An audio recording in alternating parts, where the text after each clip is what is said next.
आजच्या अनेक वृत्तपत्रामध्ये एक बातमी छापून आलेली आहे आणि काही युट्यूब वृत्तवाहिन्यांवर देखील एक बातमी छापून आलेली आहे की माळीण जे गाव आहे आंबेगाव तालुक्यातील आदिवासी भागातील तिथल्या जिल्हा परिषदच्या शाळेमध्ये एका शिक्षकाने आपली लवकरात लवकर इथून बदली व्हावी या कारणासाठी मुलांना चक्क हिरव्या मिरच्या ह्या चारल्या आणि त्या मिरच्यांमुळे त्या मुलांना त्रास उद्भवला। हेच नव्हे तर ते संबंधित शिक्षक हे दारू पिऊन शाळेमध्ये येतात असा देखील आरोप त्या बातमीमध्ये करण्यात आल्याचं आपण पाहिलेलं असेल। किंवा शिक्षक हजर राहत नाही, शिक्षक वेळेवर येत नाही, लवकर शाळा सोडून निघून जातात, असे विविध प्रकारचे आरोप संबंधित शिक्षकावर करण्यात आलेले होते। ही बातमी प्रसिद्ध होताच संबंधित शिक्षकावर कारवाई देखील करण्यात आली व त्या शाळेचा पदभार काढून घेऊन त्यांचे मुख्यालय म्हणजे आंबेगाव पंचायत समिती येथे नेमणूक करण्यात आली असल्याची माहिती आपल्याला सूत्रांकडून समजत आहे। तर आज आपण आहोत त्याच शिक्षकांच्या सोबत। नक्की ते आरोप खरे आहेत का तर काही वेगळाच प्रकार होता ते आपण आता त्यांच्याकडून जाणून घेऊयात। सर आहेत राहुल राहुल नंदकुमार हिरवे। काय झालं?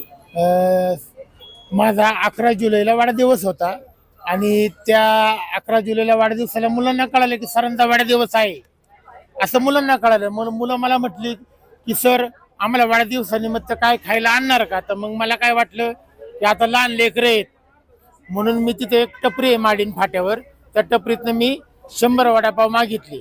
त्या वडापावावर त्यांनी मिरच्या पण दिल्या, प्रत्येकाला मी 2-2 वडापाव दिले। आणि त्या मुलांनी आता मी म्हणायचं का त्यांना की मिरच्या खाऊ नका, पण त्यांनी मिरच्या घेतल्या, वडापावावर मिरच्या खाल्ल्या, वडापाव आले की मिरच्या आल्याच। आणि त्याच्यानंतर ती घटना घडून 6 महिने झाले आणि 6 महिन्यानंतर हा आरोप माझ्यावर झाला की या शिक्षकांनी त्या मुलांना हिरव्या मिरच्या खाऊ घातल्या आणि त्यांना त्रास झाला। ही अतिशय खोटी बातमी आहे। माझ्या विरोधात रचलेला कट आहे। त्या सरपंचांना आणि जे ते ग्रामस्थ आहेत नामदेव आसवले यांना वाटत होतं की हा शिक्षक या ठिकाणी नकोय, त्यामुळे त्यांनी माझ्या विरुद्ध कुभांड रचलं, खोटे नाटे आरोप केले आणि इतकी माझी बदनामी केली की प्रत्येक ठिकाणी वर्तमानपत्रामध्ये, टीव्ही मध्ये, युट्यूब चॅनेलवर माझी खूप मोठी बदनामी त्यांनी केलेली आहे। आता तुम्हीच सांगा, तुम्हीच मला नाही द्या, मी असं करू शकतो का? मुलांना हिरव्या मिरच्या खायला देऊ शकतो का मी? तुमचं म्हणणं जे असं आहे की संबंधित मिरच्या एक म्हणजे वडापाव सोबत त्यांनी खाल्ल्या होत्या त्या घटनेला 6 महिने झालेले 6 आहे। महिने झाले, मग आता ही ताजी घटना नाही, काही घटना नाही। मग ते मूल त्या व्हिडिओ मध्ये बोलत होतं की सरांनी मिरच्या जास्त आम्हाला दिल्या खायला, ते काय होत? मग तीच चौकशी ज्यांनी कोणी जे जे वार्ताहर होते, जे सरपंच होते, जे नामदेव आसवले होते, ते व्यवस्थापन समितीचे सदस्य होते, त्यांनी तिथे शाळेमध्ये यायचं आणि विचारायचं ना की सर तुम्ही मिरच्या मुलांना आज खायला दिल्या का कधी खायला दिल्या? त्यांनी कुठलीच खातरजमा केली नाही, थेट माझ्या विरुद्ध त्यांनी बातमी दिली।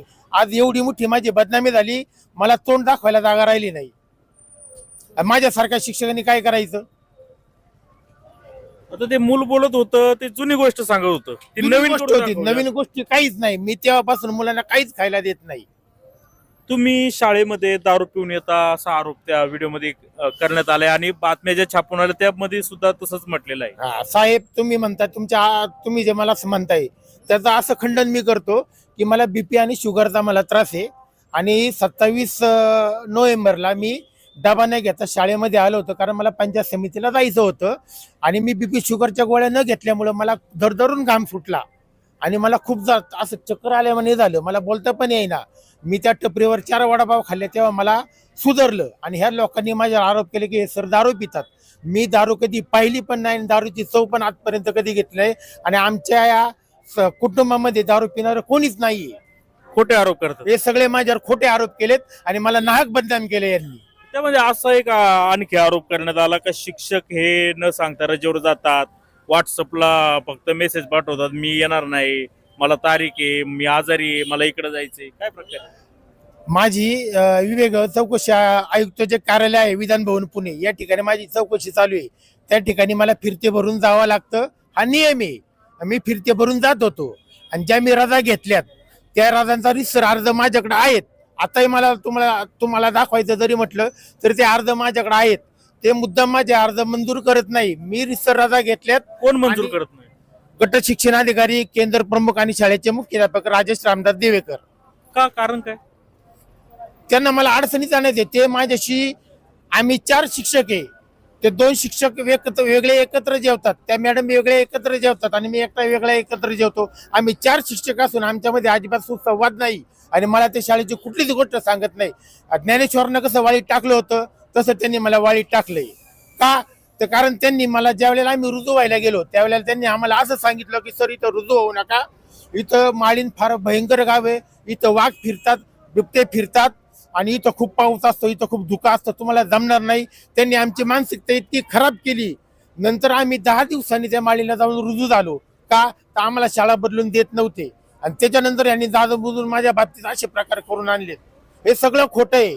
माझ्याबद्दल जे आरोप केलेत ना, हे संपूर्णपणे खोटे आहेत. माझ्याकडे रजेचे अर्ज आहेत. तुम्ही गट शिक्षण अधिकाऱ्यांना तक्रार केली का यावर? मी गट शिक्षणाधिकाऱ्यांना तक्रार केली, पण इथं गट शिक्षणाधिकारी नाही आहेत, कारण सध्या त्यांचं पद रिक्त आहे. त्यामुळे ते तक्रार करायचे कोणाकडे हा मोठा प्रश्न आहे.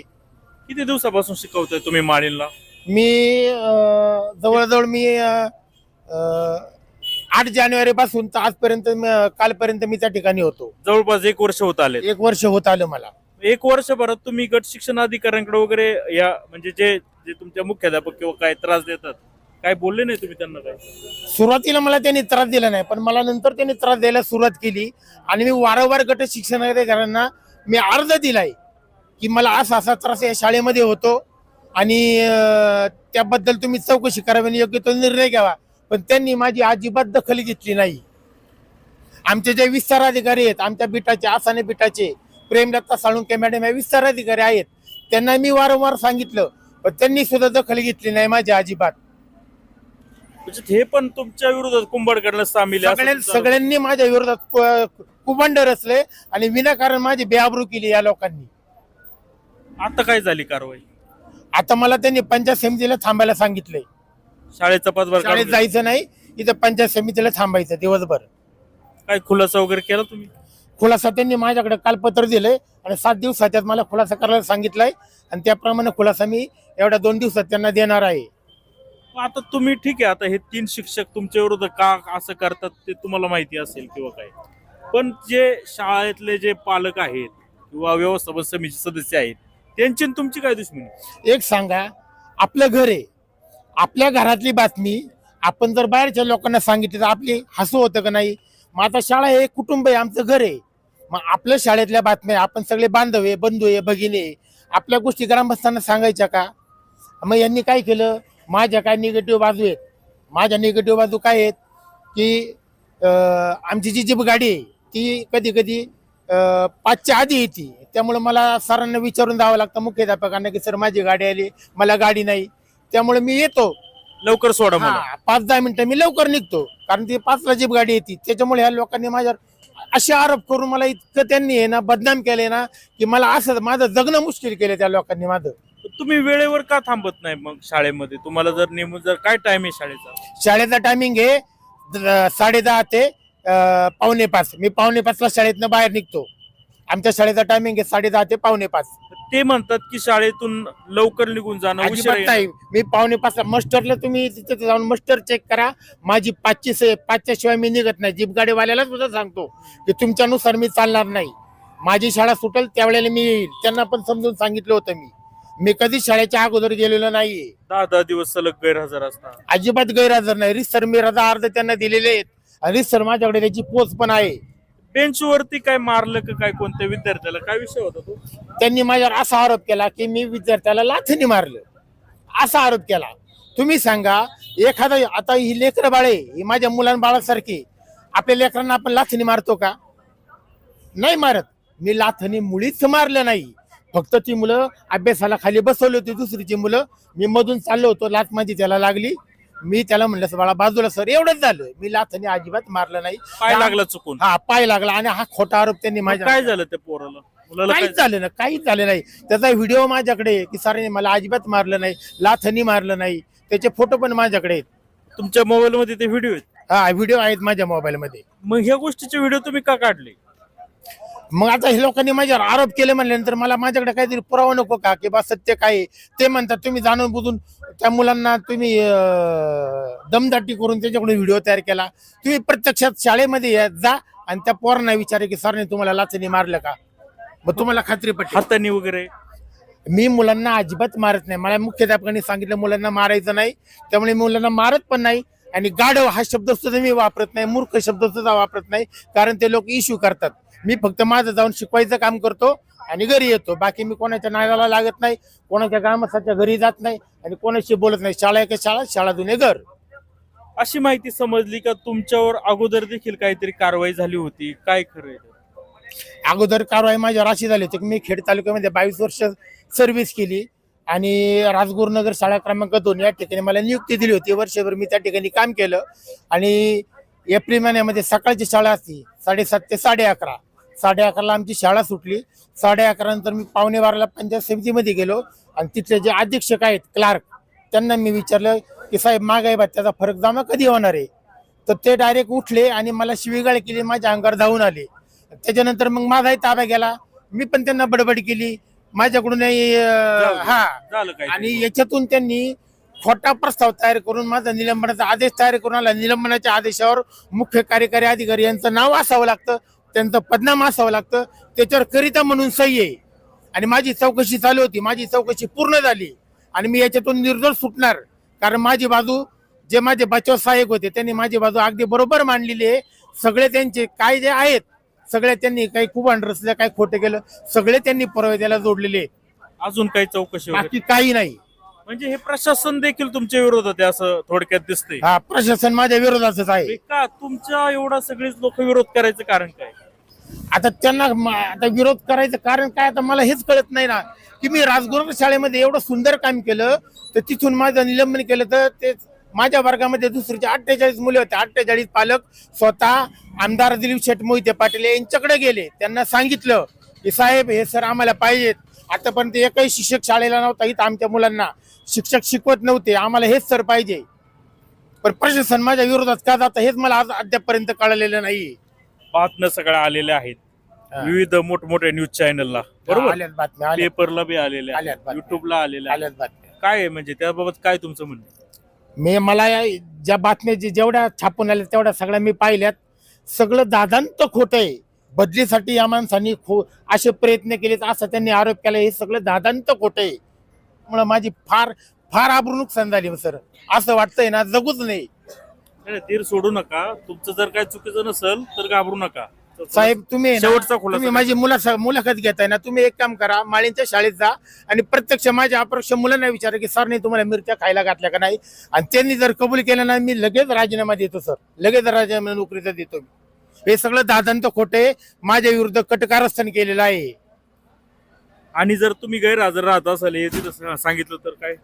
माझ्याकडे तसे पुरावे जरा अर्ज आहेत, माझ्याकडे सगळे माझ्याकडे पुरावे आहेत.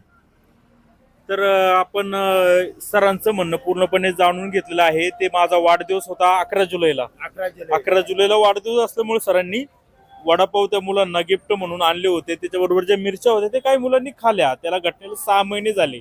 परंतु आता काही लोकांनी जाणीवपूर्वक ती घटना मिरच्या खाल्ल्याची उकरून काढलेली आहे आणि सरांनी बळजबरीने हिरव्या मिरच्या चारल्या असं काहीतरी कुंभाट रचलंय असं सरांचा दावा आहे. आणखी देखील त्यांचं म्हणणं आहे की मला समजा काही चौकशी किंवा केसच्या सुनावणीसाठी किंवा माझ्या काही वैयक्तिक कारणासाठी रजा मी मागितली असता माझी मुख्याध्यापक किंवा विस्तार अधिकारी रजा मंजूर करत नाही. आणि जे बाकीचे जे शिक्षक आहेत ते सुद्धा जसं सहकार्य करायला पाहिजे तसं करत नाही. त्यांनी तर थेट आरोप केलेला आहे, मला वाळीतच टाकलेला आहे असं देखील त्यांनी आरोप केलेला आहे. आणि मी कोणत्याही विद्यार्थ्यांना मारहाण केलेली नाहीये. एका विद्यार्थ्याला चुकून माझ्या पायाचा धक्का लागला होता, परंतु त्याचं देखील कुंभाट या समोरच्या लोकांनी घेतलेलं आहे. परंतु सरांची आता कारवाई झालेली आहे. सर आता त्यांचा पदभार काढून घेण्यात येऊन त्यांना आता इकडं मुख्यालय त्यांना हजर करण्यास सांगितलेलं आहे. तर आपण पूर्णपणे जाणून घेतलेलं आहे सरांचं म्हणणं. यानंतर आपण माळीण ते गावामध्ये ते संबंधित विद्यार्थ्यांना देखील भेटणार आहेत. नक्की सरांनी हिरव्या मिरच्या खाऊ घातल्या होत्या का वडापाव मध्ये खाल्ल्या होत्या, सर काय वागतात, खरंच दारू पितात का, हे आपण त्या विद्यार्थ्यांना विचारूया, तिथल्या शिक्षकांना विचारूया आणि तिथले जे ग्रामस्थ पालक किंवा ते शाळा व्यवस्थापक समितीचे जे मेंबर आहेत त्यांना देखील विचारूया. गट शिक्षण अधिकाऱ्यांना देखील आपण विचारण्याचा प्रयत्न करणार आहे. तोपर्यंत कुठेही जाऊ नका, पाहत राहा जुन्नर टाइम्स मंचर.